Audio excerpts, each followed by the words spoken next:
घटिया लगभग 10:30 के आसपास 10:40 को हमको खबर मिली कि यहाँ पे इस तरह से पुलिस टीम पे अटैक हुआ है। तो यहाँ पे हम लोग तुरंत यहाँ पे पहुंचे। यहाँ पे पहुंचने के बाद जो समझ में आया कि पुलिस जो ओसी हमारे हैं उनके पैर में गोली लगी है, कुछ जवानों को माइनर इंजुरीज है, इम्प्रोवाइज्ड वेपन से फायर किया गया है। तुरंत जब पुलिस एक्शन पे आई, आर्म्स रिकवर किया गया, 4 लोगों को अरेस्ट किया है, कई लोगों को डिटेन किया गया है, कुछ लोगों के नाम सामने आ रहे हैं। टाइम्स नाउ नव भारत की टीम भी संदेश खाली में ग्राउंड जीरो पर मौजूद रही। वहां के हालात पर हमने नजर बनाए रखी। हमारे सहयोगी अभिषेक राज ने क्या कुछ देखा, उनकी एक ग्राउंड रिपोर्ट आप जरूर देखिए। पश्चिम बंगाल के नजत इलाके के बामनघेरी में जो संदेश खाली विधानसभा के अंदर आता है, वहां पर कल बवाल देखने को मिला। दरअसल बताया जा रहा है कि तृणमूल कांग्रेस की तरफ से जो कुछ कार्यकर्ता हैं वो इस रास्ते से, जो नजत का पूरा इलाका है बामनघेरी का, इस रास्ते से जा रहे थे, घरों में तोड़फोड़ कर रहे थे। उसी वक्त जो पुलिस की टीम है, जो पैरामिलिट्री की टीम है, वो सामने वाले रास्ते से इनके तरफ आ रही थी, इनको रोकने की कोशिश कर रही थी। झंडे वंडे हटाए जा रहे थे, लगातार जो बवाल है वो बढ़ता जा रहा था। ऐसे में जब पुलिस और पैरामिलिट्री ने उनको रोकने की कोशिश की, यहाँ पर जो है उनको बोला गया कि वो पीछे चले जाए, किसी भी तरीके से यहाँ पर रिटेलिएट ना करे। ठीक उसी वक्त में जो है इनके तरफ से, जो तृणमूल कांग्रेस के लोग थे, उनके तरफ से यहाँ पर फायरिंग की जाती है और फायरिंग में जो 3 पुलिस वाले हैं पश्चिम बंगाल जो पुलिस है उसके, वो घायल हो जाते हैं, जिसमें कि नजत थाना के जो ओसी हैं वो भी घायल बताए जा रहे हैं और पैरामिलिट्री फोर्स के जो 2 जवान हैं वो घायल हो जाते हैं। उसके बाद ये तमाम लोग, जब पुलिस इनको रिटेलिएट करती है, जब भगाने की कोशिश करती है, पीछे की तरफ आती है, पैरामिलिट्री जब उनको खदेड़ती है, उस वक्त ये इस रास्ते से होते हुए, ये जो पूरा आप रास्ता देख रहे हैं, इसी रास्ते से भागते हैं। और यही कारण है कि देखिए यहाँ पर लगातार जो चप्पल है वो आपको यहाँ पर गिरे हुए नजर आएंगे और ये चप्पल वप्पल छोड़ के इसी तरीके से भागने की जो है वो कोशिश करते हैं। और ये जो पीछे का इलाका है, इसी पीछे वाले इलाके से वो जो है वो भाग जाते हैं। और ये जो आप देख रहे हैं, ये छोटी सी नदी है बनी हुई और बीच में एक जाने का रास्ता है पैदल, उसी रास्ते से ये लोग क्रॉस करके सामने की तरफ जाते हैं और फिर अंदर जाकर छिप जाते हैं, भाग जाते हैं। अब तो आप ये भी समझिए कि बंगाल के लोगों में टीएमसी के कार्यकर्ताओं का इतना खौफ क्यों रहता था। इसका एक सबूत आज टीएमसी नेता के दफ्तर में देखने को मिला। यह तस्वीर आप देखिए और गिनते रहिए। दक्षिण 24 परगना के नारायणपुर घुटियारी शरीफ इलाके में टीएमसी नेता सलाउद्दीन सरदार के दफ्तर से 1-2 नहीं बल्कि 18 धारदार तलवारें मिली हैं। आप ये गिनिए, बाकायदा हमने नंबरिंग कर दी। जब पुलिस ने सलाउद्दीन सरदार के दफ्तर पर छापा मारा, तब टीएमसी नेता की हिंसा का यह मॉड्यूल सामने आया। इन तस्वीरों को देखकर आप समझ सकते हैं कि बंगाल में टीएमसी विरोधी दलों के समर्थक वोट देने निकलते क्यों नहीं थे। क्योंकि उन्हें डर था, उन्हें डर हिंसा का था, या फिर उन्हें वोट के दिन घरों से निकलने क्यों नहीं दिया जाता था, इन्हीं धारदार हथियारों के दम। ये तस्वीरें यह बताने के लिए काफी हैं कि इस बार बंगाल चुनाव में केंद्र सरकार ने सेंट्रल फोर्सेस की 2500 कंपनियां क्यों भेजी थी, क्यों चुनाव आयोग को इतनी कंपनियां तैनात करनी पड़ी। अरविंद केजरीवाल, संजय राउत और अखिलेश यादव जैसे लोग जो बंगाल में इतनी भारी भरकम फोर्स भेजने का विरोध कर रहे थे, वो लोग इस तस्वीर पर चुप्पी साधे बैठे हैं। कोई कह रहा था राफेल सुखोई भेज दो, वही बाकी रह गया, लेकिन इन धारदार हथियारों पर कुछ नहीं बोल रहा। टीएमसी सत्ता से हटी तो उसका एक एक करके कांड सामने आने लगा। आज बंगाल के नादिया से हैरान करने वाली तस्वीर सामने। यहां कांग्रेस ने अपने एक दफ्तर को टीएमसी के कब्जे से मुक्त करवाया। कांग्रेस कार्यकर्ताओं ने हथौड़े से उस दफ्तर का ताला तोड़ दिया जिस पर टीएमसी ने सालों से कब्जा करके रखा। कांग्रेस कार्यकर्ताओं ने बताया कि यह उनका एक निजी दफ्तर हुआ करता था, जिस पर टीएमसी के गुंडों ने सत्ता की हनक दिखाकर उन्हें डरा धमकाकर उस दफ्तर को ही अपने कब्जे में कर लिया। लेकिन अब टीएमसी हार गई, सत्ता से चली गई है, तो कांग्रेस कार्यकर्ताओं के हौसले भी बुलंद हो गए और उन्होंने अपना दफ्तर वापस छीन लिया। अब सुनिए कांग्रेस कार्यकर्ता क्या कहते थे। আমাদের পার্টি অফিস যেটা দখল করে গেছিল সেটা আমরা দখল মুক্ত করতে এসেছি। আজকে এখানে আমাদের পার্টি অফিস দখল মুক্ত হতে যাচ্ছে। এতদিন যে পার্টি অফিস আমাদের নিজেদের পার্টি অফিস, এইটাকে তৃণমূলেরা জোর জবরদস্তি দখল করেছে। बंगाल में सबसे ज्यादा बुरा हाल संदेश खाली इलाके में था। वही संदेश खाली जहां टीएमसी नेता शाहजहां शेख ने ईडी की टीम पर हमले करवाए थे और उस पर दर्जनों महिलाओं ने यौन शोषण के आरोप लगाए थे। आज संदेश खाली में जब हमारी टीम पहुंची तो शाहजहां शेख के ऐसे ऐसे कांड मालूम चले कि सुनकर आप हिल जाएंगे। संदेश खाली में शाहजहां शेख ने एक मकान पर कब्जा कर रखा था और उस मकान में टीएमसी का दफ्तर खोल दिया था। पूरे मकान को टीएमसी के पार्टी के रंग यानी हरे रंग में रंग दिया गया था। शाहजहां शेख ना तो उस मकान का किराया देता था और ना ही उसे खाली कर रहा था। अब जब बीजेपी बंगाल की सत्ता में आ गई है, जीत गई है, तब शाहजहां के गुर्गे ये मकान छोड़कर भाग गए, क्योंकि शाहजहां शेख तो पहले से ही जेल में है। इसके बाद मकान मालिक पूरे मकान को, ये तस्वीर आप देखिए, भगवा रंग से रंगवा रहा है।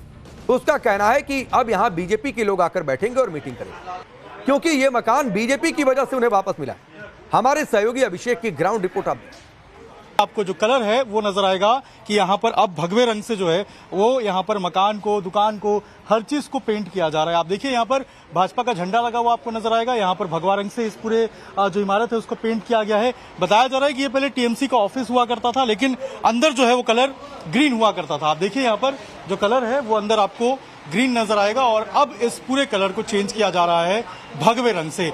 लोग पहले ये नहीं कर पाते थे क्योंकि यहाँ पर जो है वो काफी ज्यादा मनाही थी, यहाँ पर प्रताड़ित होते थे लोग। लेकिन अब देखिए इस पार्टी ऑफिस को टीएमसी जो है वो खाली करके चली गई है और अब यहाँ पर लोगों ने इस पार्टी ऑफिस को ले लिया है और यहाँ पर देखिए अब जो है इसे भगवे रंग से पेंट किया जा रहा है और इसका कलर जो है वो आपको चेंज होता हुआ नजर आएगा। अच्छा, यहाँ पर संदेश खाली में शाहजहां शेख ने सनातन को खत्म करने में कोई कसर नहीं छोड़ी। हिंदुओं को कितना डराया धमकाया जाता था, आज वहां के लोगों ने इसकी कहानी खुद बताई। अगर आज बीजेपी सत्ता में नहीं आती तो शायद शाहजहां शेख के इन करतूतों के बारे में कोई नहीं बोलता, क्योंकि अब लोगों में डर नहीं है। लोगों में शाहजहां शेख का इतना डर था कि लोग चुप रहते थे। लोगों ने बताया कि जय श्री राम बोलने पर उन्हें मारा पीटा जाता था।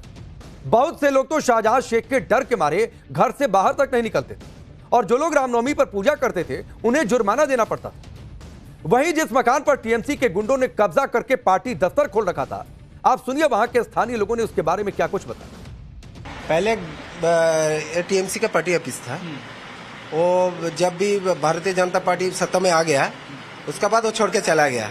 वो बोला आपको वेलकम, मैं विदा हो गया, ठीक है, इसलिए वो छोड़ के चला गया। हम लोगों को इसका रंग पूरा बदल दिया, ठीक है। हमारा जो गेरुआ कलर है, जो वो कलर आएगा भारतीय जनता पार्टी का, वो कलर कर रहे हैं।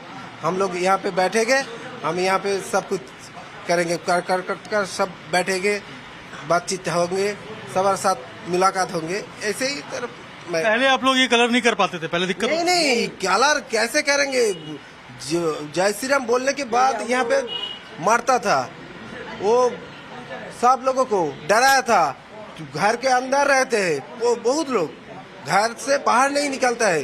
वो राम पूजा जो आदमी करेगा ना उसका पनिशमेंट मिलता है, उसका फाइन देता है।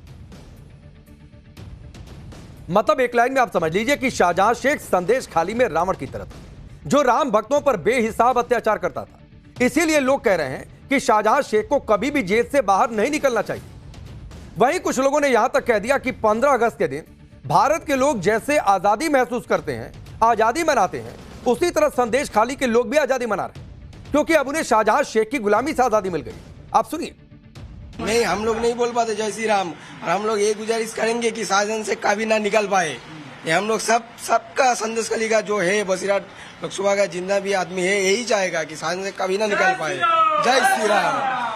पहले तो इस तरीके से आप लोग नहीं बोल पाते। नहीं, आप स्वाधीन भारत जैसा हुआ था 15 अगस्त को, हम 4 तारीख के बाद वैसे फील हो रहा है हम लोग, ऐसा फील हो रहा है हम लोग स्वाधीन हुआ है। जय श्री राम। आप सोचिए, लोग कह रहे हैं कि आजादी जैसा फील हो रहा है अंदर से। वहीं एक शख्स ने शाहजहां शेख के अत्याचार के बारे में जो बताया उसे सुनकर आप हिल जाएंगे। उस शख्स ने बताया कि बीजेपी की सत्ता आने पर उसका 2 साल का वनवास खत्म हुआ। वो 2 साल से अपने घर ही नहीं आ पा रहा था, उससे हत्या का डर था। लेकिन अब टीएमसी के सत्ता से बाहर होने के बाद वो अपने घर पहुंचा है। आप सुनिए उसकी बात। हाँ, अभी हम लोगों को भी कोई डर नहीं है, हम लोग खुल के जी रहे हैं। लेकिन 4 तारीख के पहले उन लोगों ने हम लोगों को जो ठेठ दिया था, ये 4 तारीख के दिन हम लोगों को काट के फेंक देगा। हम 24 से 2 साल घर नहीं आया, हम कल दोपहर घर आया है। 24 से अब बाहर इतना डर। 2024 से आप घर नहीं आए? नहीं 2024 में ना मेरा हिंदू सनातनी के खत्म कर दिया। ये भी बहुत डंडा रखता है। इतना ये जो बता रहे हैं 2 साल से आप घर नहीं आए? 2 साल से मैंने घर नहीं आए। कल दोपहर में घर आए हैं, क्योंकि भाजपा जीती। भाजपा जीतने के लिए भाजपा लहरा गया आप पूरा पश्चिम बंगाल में। कोई सनातन का कोई डर नहीं है भाजपा आने के लिए, इसलिए हम लोग बहुत खुश है। ये जो कार्यालय था, क्या इसका पैसा देते थे वो लोग या फिर ऐसे ही रखते थे? नहीं, ये लोग तो पैसा दूसरे से उठाता था, अपने जेब में डालता था। ये लोग पैसा कब्जा करके रखा था। ये लोग तो लूटता था। चोर है एक नंबर का, ये लोग संतरासवादी है, ये सब लोग एक नंबर। ये क्या कब्जा करके आप लोगों ने छुड़ाया इसको? हाँ, वो जिन है माफिया संतरास, बहन जी का, माता जी का बहुत डर हर साल पर दूर रहता है। वो जिन है घर लूट के, जमी लूट के, सबके लूट के लिए तोड़। अब टीएमसी का एक और कांड आपको सुनवाता हूं। बंगाल के टॉलीगंज में टीएमसी के गुंडों ने एक पेट्रोल पंप पर कब्जा कर लिया था और बाकायदा वहां पर अपना पार्टी दफ्तर खोल दिया था। लेकिन टीएमसी के हारने के बाद अब उस पेट्रोल पंप मालिक को भी अपनी संपत्ति वापस मिल पाई। हमारे सहयोगी की एक ग्राउंड रिपोर्ट आप।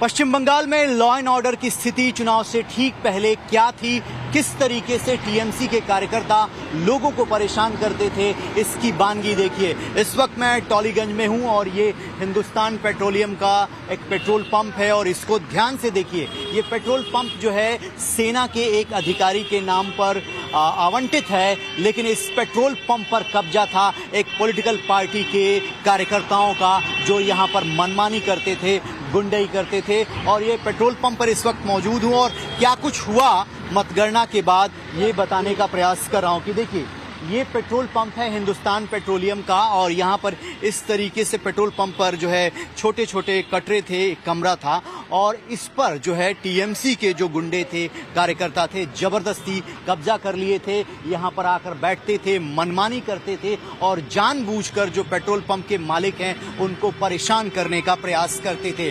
काउंटिंग चल रही थी, इस एरिया से भारतीय जनता पार्टी जीत रही थी। अब उनको ये लग रहा था कि बीजेपी तो पश्चिम बंगाल में जीत कर आ रही थी, तो कैसे वो ऑल ऑफ सडन चेंज हो रहे थे, ये बताने का मैं प्रयास आपको कर रहा हूं। ये एक बार पहले तस्वीर देखिए और उसके बाद जो है मैं आपको समझाता हूं कि दरअसल उस दिन हुआ क्या था और क्यों इस पेट्रोल पंप पर पुलिस को आना पड़ा और बीएसएफ के जवानों को आना पड़ा। चलिए एक बार आपको तस्वीर दिखा देता हूं और ये वो जगह है जहां पर टीएमसी के गुंडे जबरन आकर यहां पर बैठते थे। ये कुर्सियां देखिए और पेट्रोल पंप के मालिक ने जैसे ही काउंटिंग हुई और उसके बाद इस पर ताला लगा दिया और उनको लगा कि अब तो टीएमसी हार गई है तो उनको परेशानी नहीं होगी और उनको इन गुंडों से जो है वो निजात मिलेगी। लेकिन जैसे ही भारतीय जनता पार्टी जो है वो सत्ता में वापस आई, वो जीतने लगी और वो जो है वही लड़के कलर चेंज करके भगवा कलर लगाकर, गुलाल लगाकर आ गए। और जो पेट्रोल पंप के मैनेजर हैं उनसे मैं बातचीत करता हूं, क्या हुआ था उस दिन और क्या दिक्कत हुई थी आप लोगों को? जिस दिन काउंटिंग हो रहा था उस समय रात को 9:30-10 बजे के करीब कुछ लड़के आए, तो उन लोगों को तो हम लोग पहचानते थे। वो लोग पहले टीएमसी करते थे और अभी उस दिन देखें 29 तारीख को बीजेपी का गेरुआ रंग लगा के, अबीर लगा के आके हम उन लोगों को बोला कि यहाँ हमारी पेट्रोल पंप की टैंकर खड़ी रहती है, यहाँ पे बहुत हमारी फ्यूल टैंकर खड़ी रहती है। तो उन लोगों ने कहा कि इस टैंकर को हटाओ, हम यहाँ पे अपना झंडा लगाएंगे और अपना ये साफ सुथरा करेंगे, रंगाई पुताई करेंगे। हमने क्यों, ये तो हमारा जगह है, हमारा पेट्रोल पंप का जगह है। जबरदस्ती आपके पेट्रोल पंप पे रहते थे कितने सालों से थे? ये पहले से ही जबरदस्ती रह रहे थे, कुछ हो नहीं रहा था। उसके बाद कल फिर हम लोगों ने कंप्लेन भी किए और हम लोगों ने अपना कब्जा बरकरार रखने के लिए अपना ताला, हमारी ऑनर ने आकर यहाँ पे ताला लगाया अपना 2 ठो। तो उन लोगों को जब पता चला तो वो लोग आकर वो ताला देखिए, वो ताला तोड़ने की कोशिश की। जब ताला तोड़ रहे थे उसी समय हम लोगों ने थाने में कंप्लेन की। जरा एक बार वो कमरा दिखा देता हूँ, देखिए जरा ये कमरा है और इसी में जो है वो टीएमसी के जो कार्यकर्ता कहिए, गुंडे कहिए, बदमाश कहिए, जबरदस्ती यहाँ पर लंबे समय से आकर बैठते थे, पेट्रोल पंप की सारी सुविधाओं का इस्तेमाल करते थे, जबकि पेट्रोल पंप जो है एक व्यक्ति के नाम पर आवंटित है।